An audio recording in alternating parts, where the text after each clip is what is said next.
Kenapa bapak-bapak disebut jamaah? Hah? Karena ada imamnya. Itulah yang disebut saling membutuhkan. Itu pula lah yang menyebabkan tidak boleh ada orang sombong. Kenapa? Karena kau pasti butuh sama orang lain.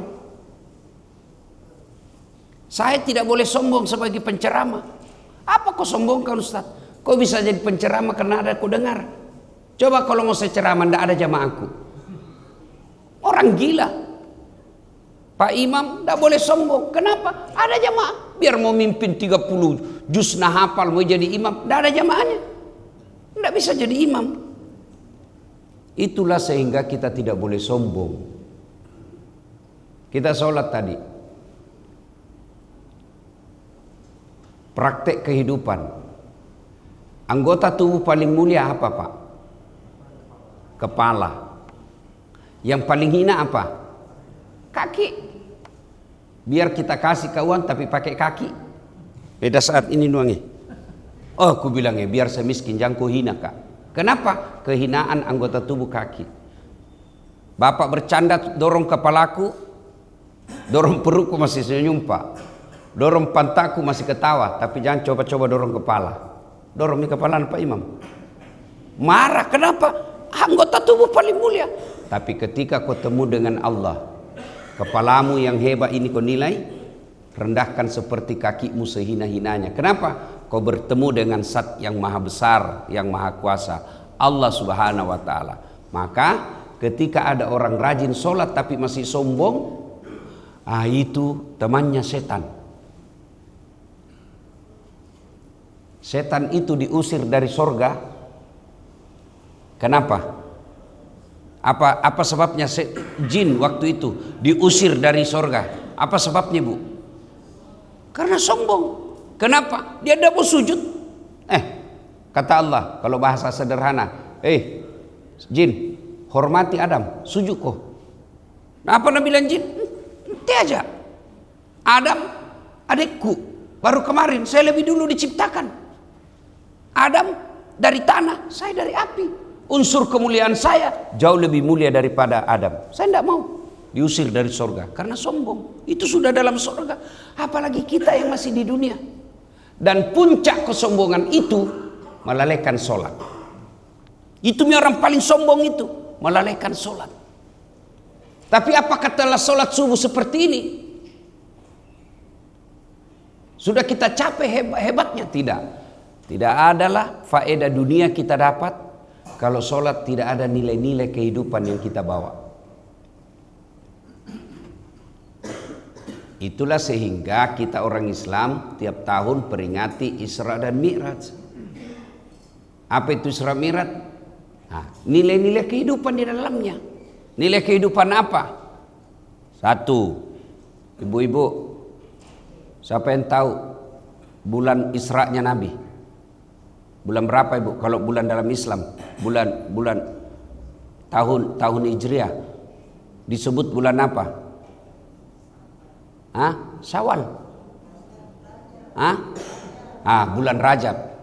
Sekarang bulan apa Ibu? Ini bulan Isra Mi'raj. Saya ingatkan kembali lagi tentang Isra Mi'raj supaya ada kehidupan dibawa.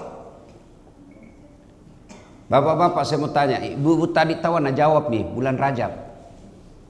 Saya mau tanya lagi nih bapak-bapak ini, terutama yang sudah muka-muka sakaratil maut nih semua ini. Banyak-banyak nih kuliah ini calon-calon aja. Bapak-bapak saya tanya bulan Rajab itu pada saat Nabi Isra Mi'raj disebut bulan apa? Tahun apa? Tahun apa? Bukan ibu-ibu, bapak-bapak saya ini. Mana lebih pintar ibu-ibu bapak-bapaknya? Tahun apa Bu? Tahun apa Pak? Tahun duka cita. Tahun bersedih. Kenapa nak bersedih Nabi? Meninggal di dua orang anak sayang. Khadijah dengan pamannya Abu Talib. Sedih. Maka Allah panggil Isra Mi'raj. Dikasih hadiah. Apa hadiahnya untuk menutup kesedihannya? Perintah puasa? Bukan. Haji? Bukan. Bayar zakat? Bukan. Apa? Sembahyang. Apa maknanya? Allah seolah-olah ingin sampaikan pada saat Kau pasti ada duka citamu, pasti ada kesedihanmu, pasti ada persoalanmu. Saya kasih kau untuk menghibur itu dirimu. Apa? Sholat.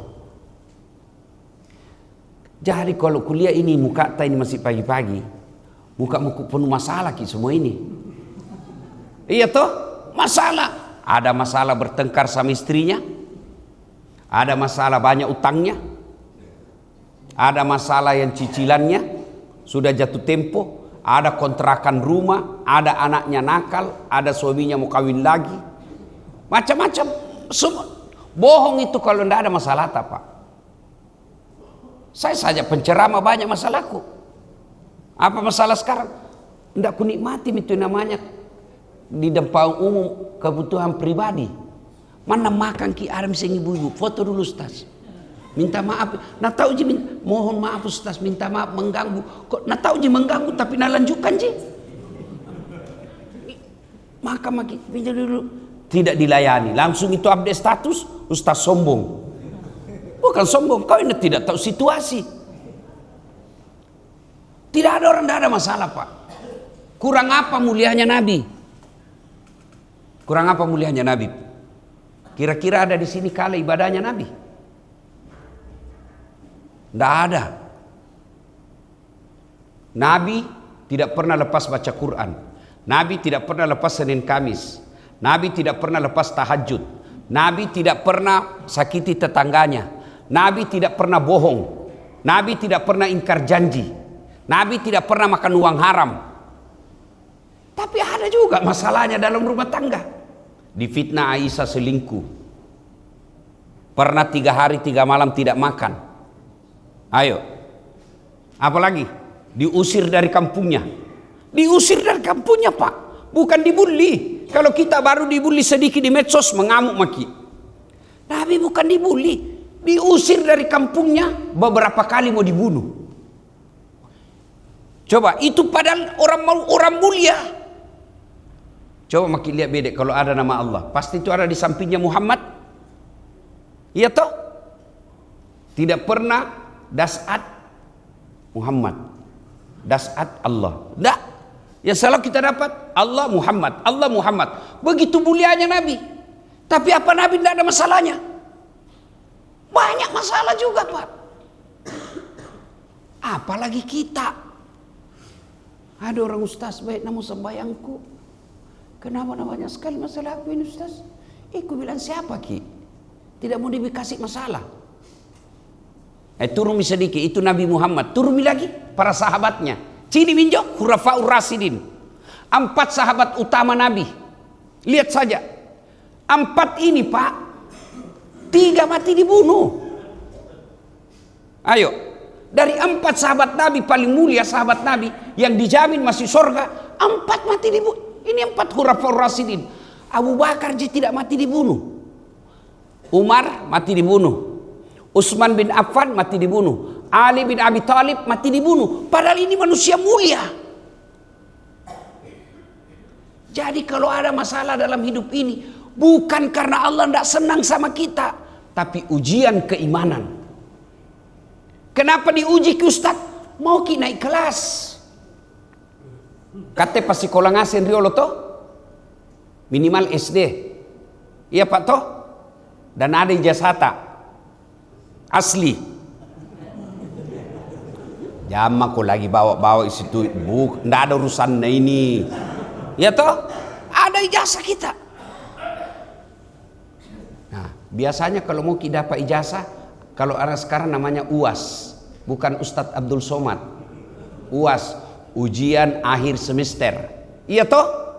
Ku ingat saya dulu kalau mau ke ujian, tak 1 minggu orang belajar. Menghafal, terlambat tidur, cepat bangun, datang lebih awal, duduk tertib, datang, menghafal orang. 10 materi yang kita hafal, 8 kita hafal, 2 tidak dihafal, yang 2 naik. Ya toh? Tapi setengah mati kita belajar, sudah belajar, naik kelas. Sudah naik kelas, biasanya kita pergi piknik. Dulu di kampung, rekreasi namanya. Sudah makin terima rapor, pergi rekreasi. Biasanya kita di pantai, biasanya kita di sungai, Dulu di kampung gratis, paling kita bawa telur sudah ditumis sama mama dengan nasi kuning. Kenapa? Gembira-gembira sudah lulus. Begitu juga dalam hidup ini. Kalau ada masalah dalam hidup ini, jangan merasa Allah tidak cinta. Allah cinta dikasih ujian. Kalau sudah naik ujian, Allah kasih gelar maqamam mahmuda, lawakka derajatmu, saya angkat derajatmu. Jadi ujian ini. Jadi pelajaran pertama, kita jangan sombong. Kesombongan temannya setan. Dan puncak kesombongan adalah orang yang tidak sholat. Sholat ini Allah berikan fasilitas sholat untuk menghibur kita yang lagi penuh masalah. Jadi ibu-ibu, kalau ada masalah tak, jangan cari apa sebabnya. Lebih perbaiki sholat. Sembahyang aja ini Ustaz. Nah, barangkali sholat tak belum ikhlas, ya, masih tidak ikhlas. Maksudnya apa Ustaz? Sholatnya belum seperti sunnah-sunnah Rasul, ya. Kita sholat tapi masih ingat kunci motor, ya kan? Kita sholat tapi masih cari uang. Maksudnya apa Ustaz? Mulai takbir uangnya nak cari. Allahu Akbar. Di mana uangku ini di? Dah itu setan baru tompi sudah tompaki takbir baru tongi diingat. Di mana di? Tadinya kayaknya di sadel ku simpan. Diperiksa semua itu kantong. Nah, mudah-mudahan lepas ceramah ini dimulai diperbaiki, ya. Diperbaiki. Ya. Sudah itu nilai-nilai sholat diamalkan dalam kehidupan sehari-hari. Yang pertama, jangan sampai ada rasa sombong. Sombong itu Allah marah kalau manusia pakai. Kenapa? Karena itu pakaiannya Allah. Kesombongan itu hak prerogatif Allah.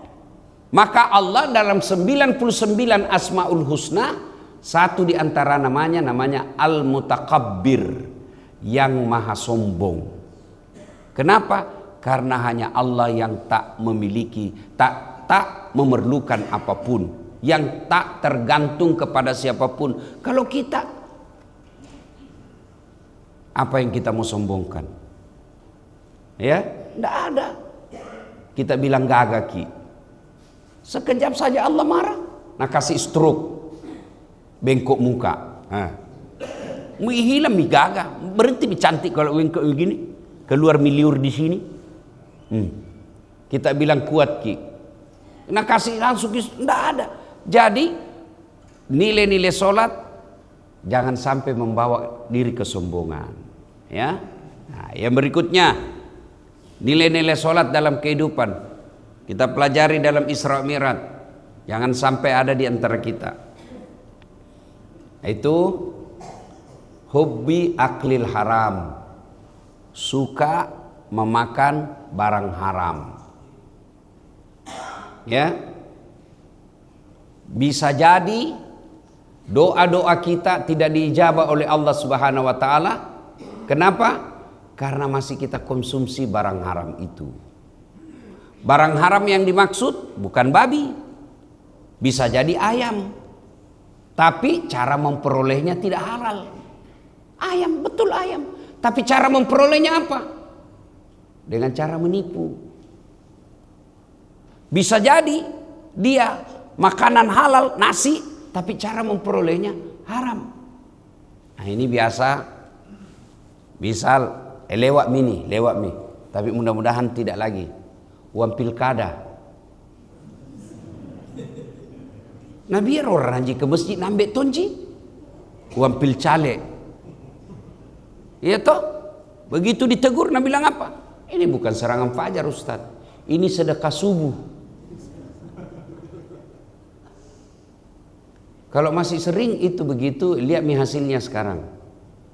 Lihat hasilnya sekarang. Anggota dewan tak. Nah, itu saya ingat. Itu Tommy enaknya jadi rakyat biasa Pak. Itu Tommy enaknya jadi orang miskin. Kenapa enak Ustaz? Satu, tidak punya potensi sombong. Apa mau disombongkan, anda miskin ki? Kalau orang kaya sombong, temannya setan. Tapi kalau orang miskin sombong, bukan lagi temannya setan, dia sudah jadi setan. Ya, itulah enaknya jadi orang miskin, tidak punya potensi sombong. Yang kedua, lebih taat beribadah. Coba angkat kibedek tangan tak yang ada warna 5 miliar di sini. Tapi coba kibedek yang ada hutannya di sini. Coba bayangkan. Yang ada uangnya 5 miliar, upah pun sambayan subuh. Ya toh? Syukur sekali mi kalau sambayan subuh mana mau terlambat. Rata-rata orang yang punya tabungan 5 miliar, tidak pernah kita datang berjamaah dilihat di masjid. Lihat mi semua ini, muka-muka pensiun ini semua. Iya toh? Muka-muka yang susah warna semua ini kulihat. Kakan tarik tuh orang kaya sama orang miskin. Mulai dari mukanya dilihat memang ya, muka banyak masalah ini pak. Itulah enaknya kita jadi orang miskin. Kita datang berjamaah. Tapi hebatnya tonsi orang kaya, dia gampang masuk surga. Kalau apa? Kalau dia sedekah. Itu tuh, itu kelebihannya. Allah masing-masing kasih amal. Namanya pastabikul khairat. Ambil mako berlomba-lomba mako. Orang miskin datang kau berjamaah. Supaya jamaahmu bawa kau masuk surga. Orang kaya kau tidak datang berjamaah, tapi bersedekah kau.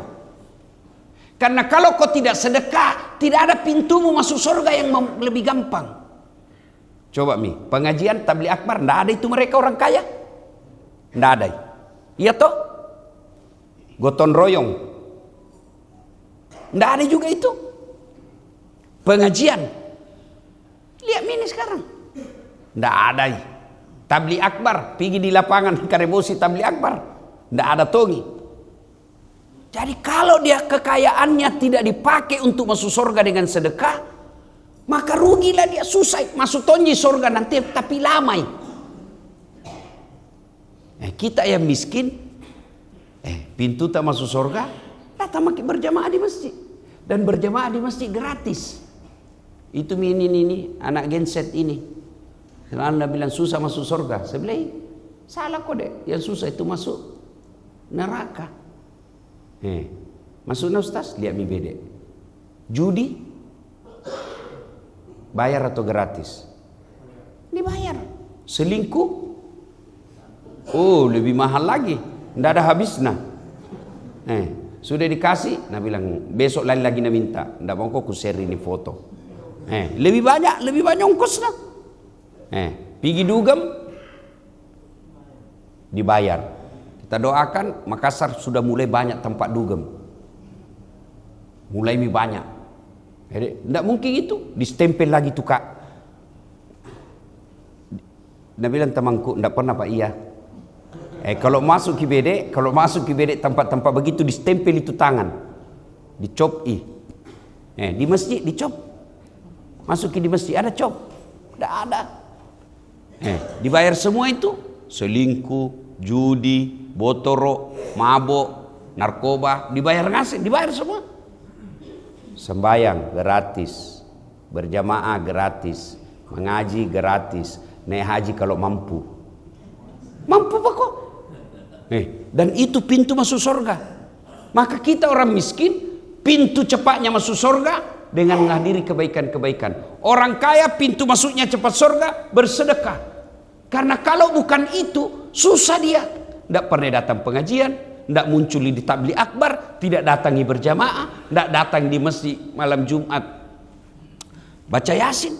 Kalau kita orang miskin Nah kalau kita sudah miskin tidak tongki datang di masjid. Orang kaya tidak datang di masjid, enak makannya, bagus rumahnya, mobilnya mewah. Mana mau nanti di akhirat di blender ki. Tapi dia minta wajah gona di dunia. Tapi kate ngontrak tomaki. Bocor-bocor rumah, sempi. Istri jelek. Suami sakulu. Anak balala. Lalu ndak sembahyang ki lagi.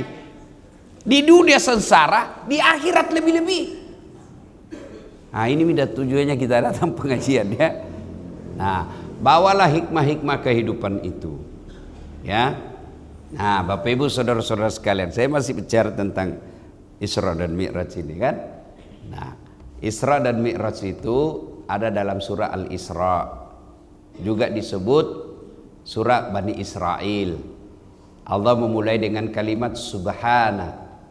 Subhana, maha suci Allah. Banyak Al-Quran bercerita tentang peristiwa-peristiwa sejarah. Tapi sedikit sekali Allah memulai dengan kalimat Subhanallah. Coba, Al-Quran berbicara tentang penciptaan Nabi Adam yang tidak ada bapaknya, tidak ada ibunya. Kalau Nabi Isa bapaknya tidak ada. Kalau Nabi Adam bapaknya tidak ada, ibunya juga tidak ada. Nah, Al-Quran berbicara tentang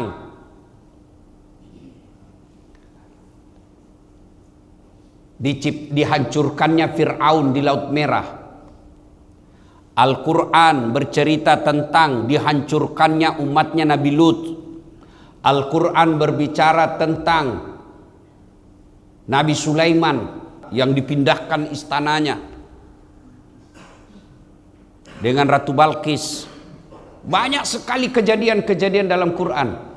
Tapi ketika Allah berbicara sejarah Isra Mi'raj, Nabi memulai dengan kalimat Subhanalladzi asra. Kenapa? Allah seolah-olah ingin menyampaikan, saya mempertaruhkan kesucianku tentang berbicara ini, Isra Mi'raj. Kejadian ini benar. Waktu itu orang-orang Arab tidak ada yang percaya. Bahkan Nabi oleh pamannya sendiri, dia bilangnya gila ini Muhammad. Kenapa Pak? Karena waktu itu orang dari Mekah ke Palestina, kendaraannya yang paling cepat naik onta. Berapa waktu yang dibutuhkan? 1 bulan pergi, 1 bulan pulang. Berarti PP 2 bulan. Itu hanya dari Makkah ke Masjidil Aqsa. Ini Nabi dicerita dari langit juga. Mereka tidak percaya. Kenapa? Karena dia pakai otaknya, otak manusia. Dia tidak percaya, dia tidak menggunakan bahwa kejadian Isra Mi'raj itu kehendaknya Allah. Nah, coba kalimat berikutnya. Subhanalladzi asra. Maha suci Allah yang telah memperjalankan. Apa yang disebut memperjalankan, Pak? Bahasa Bugisnya napajokka ya tanah. Napa lalengnya tanah. Maksudnya apa itu?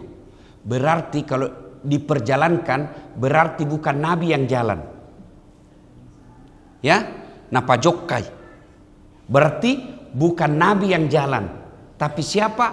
Allah yang memperjalankan. Supaya gampang ini, selalu saya kasih contoh. Diundanglah saya pergi Jakarta ceramah.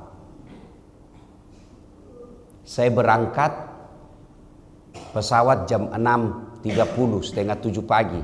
Sudah sembahyang subuh pergi Mak. Saya ambil bajuku di kamar pakai jaket. Saya tidak tahu ternyata ada semua ikut di jaketku. Tuh. Nah, naik pesawatlah saya dari rumah ke bandara naik mobil. Dari bandara ke Jakarta naik pesawat 2 jam.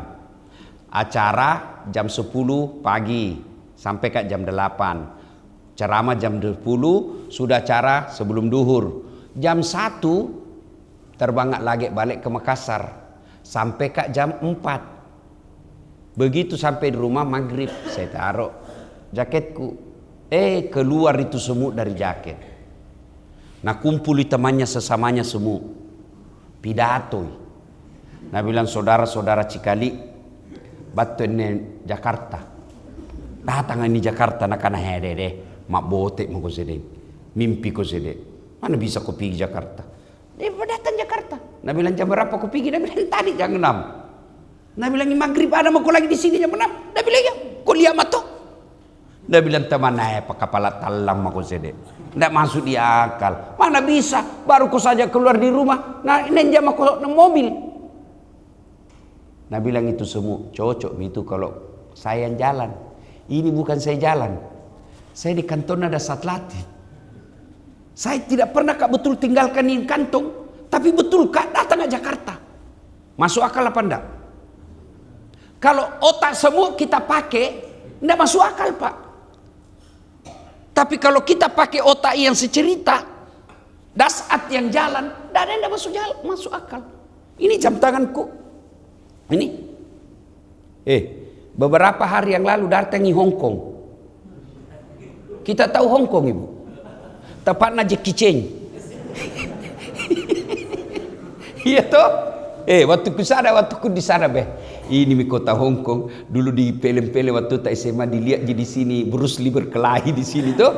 Sampai. Padahal ini jam enggak bisa goyang, Pak. Mana bisa masuk akal? Enggak bisa goyang. Bukan dia yang jalan, dia numpang di tanganku. Enggak masuk di akal, tapi percaya dia dari Hong Kong. Begitu mestinya kita memahami Isra Mi'raj.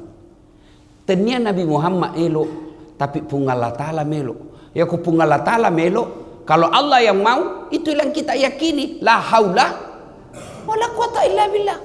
Allah, semua kalau Allah mau, tidak ada yang mustahil. Jadi tidak masuk akal orang miskin masuk haji, pergi haji. Bisa kalau Allah mau. Nah, Bapak Ibu Saudara-saudara sekalian, kejadian Isra Mi'raj itu kita pahami itu sepenuhnya kehendak Allah. Maka diulai dengan subhana. Asra bi abdi.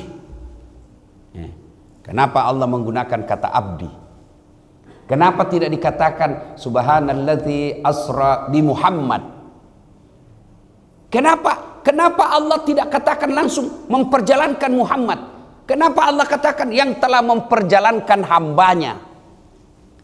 Ada dua data di dalam kalimat ini. Satu, menjawab pertanyaan, apakah ketika Muhammad sallallahu alaihi wasallam Isra Mi'raj ketemu Allah, rohnya yang ketemu atau badannya? Dijawab oleh Allah, hamba. Apa itu hamba? Kalau ada badan saja, tidak ada rohnya, apa namanya? Apa namanya? Mayit. Tidak disebut hamba. Kalau ada roh saja, tidak ada badannya, gentayangan di pasar, namanya pocong. Ya toh? Tapi karena Allah menggunakan kata hamba, berarti yang jalan pada saat itu ada badannya, ada rohnya. Maka disebut hamba. Data kedua disebut hamba. Ibu-ibu, Bu, kenal Ki Yusuf Kalla? Masih sepupu 3 kali ke itu, Bu. Mengaku. Iya toh? Begitu dicek ke Pak JK, Pak Yusuf Kalla, sepupu 3 kali kau dasar. Sambaran ton bilang itu. Iya toh? Allah menyebut Nabi hamba. Berarti Allah yang sudah mengakui Muhammad sebagai hamba. Kalau kita mengaku hamba, saya hambamu ya Allah, betulkah kamu hamba Allah? Betulkah kamu hamba Allah? Yang ada hamba dunia, yang ada hamba jabatan. Kalau kau hamba Allah, as-salatu khairum minan naum, salat lebih baik daripada tidur. Kau datang karena kau hamba. Tapi ini kan tidak. Salatu khairum minan naum, mengganggu tong itu azan. Talekan cewek masih 10 menit subuh nak kasih mengaji itu masjid, nak kasih nak ganggu-ganggu ki. Hamba Allah tuh bukan itu. Kalau kau hamba Allah, kau tidak menghalalkan segala cara kecuali yang diizinkan Allah. Tapi kau hamba jabatan. Apa maksudnya? Sekali mau jadi kepala dinas, segalanya najilat. Mana pantak na orang najilat tong, mana anu salah nabela tong. Itu penjilat itu namanya. Bukan kau hamba Allah, tapi hamba kekuasaan. Kalau kau hamba Allah, ada hartamu fisabilillah. Ada hartamu banyak atau sedikit, banyak atau Sedikit atau banyak, kasih keluar sedikit. Jangan sampai kau hamba uang. Yang kita sebut at-takatsur. Berlomba-lomba, nak kumpul. Kumpul uang, kumpul mobil, kumpul rumah, kumpul istri. Kenapa kita ketawa? Jangan banyak bicara, itu poligami. Apa mau poligami? Nah, istri tak saja pegang remote, tidak bisa makin ganti televisi. Pacetong. Dia bilang kita ya Ustaz, saya singa di rumahku saya, tapi singa sirkus.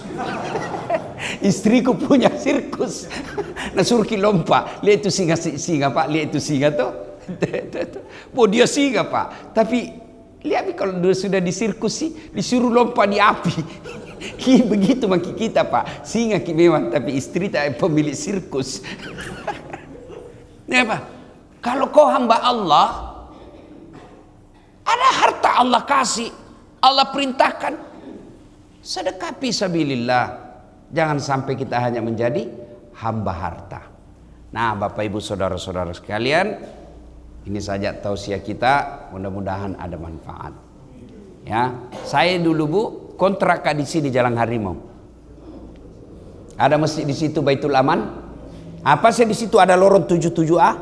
Di situ kah itu Bu? Saya ngontrak di rumahnya, namanya Puang Besek. Baik, orang kalau kontrak rumah Pak stres.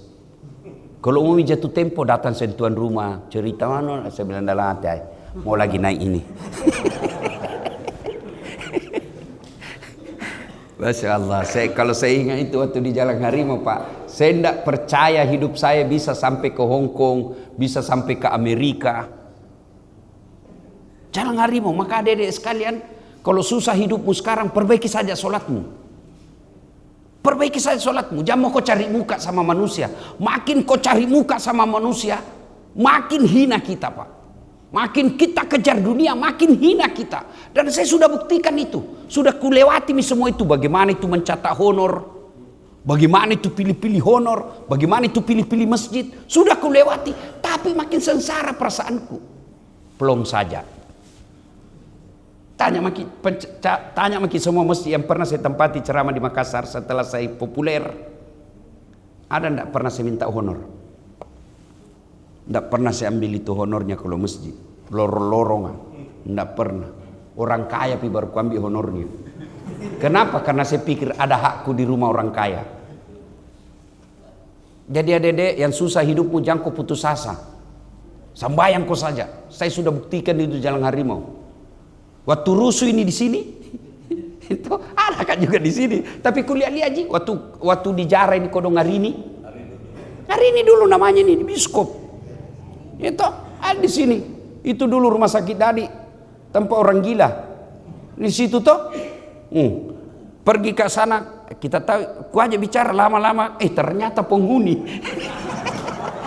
Di situ. Kalau ada orang mau ditelepon teman, tak pikir di situ rumah sakit Dadi, ada di situ namanya TU, telepon umum.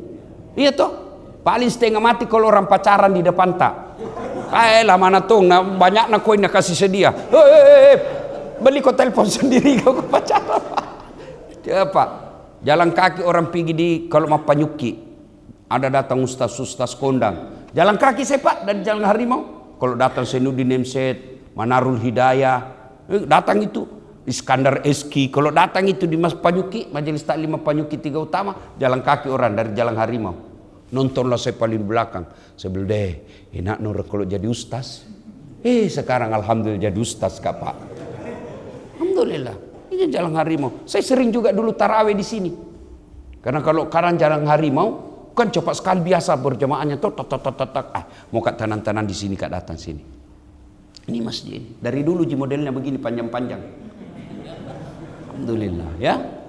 Nah, jadi adik-adik sekalian ini yang menghafal-hafal di sini jangan putus asa. Jangan kau kecewa, jangan kau sakit hati, jangan kau banding-bandingkan hidupmu dengan orang lain karena Allah punya rencana sendiri. Ya toh? Nabi iya, tapi pernah kau dulu ikut Pilwali Ustaz? Masih ingat kita? Pilwali 2014 dikalah enggak? cuma suaranya itu yang menang lebih banyak. Nggak mau kan dibilang kalah, kan nggak enak perasaan bos. Tapi Allah tahu apa dia bilang Tuhan. Barangkali kalau bahasa aku dia bilang Tuhan jam aku jadi pejabat dasar. Setengah mati kok cari muka, setengah mati kok hormat. Datang gubernur hormat ko sede, datang presiden hormat ko sede, datang jenderal hormat ko sede. Sekarang jadi ustaz, mereka semua yang hormat sama saya. Dedek sekalian ini yang hafal-hafal sini ya. Nah, hidup kau baik, serahkan segalanya kepada Allah.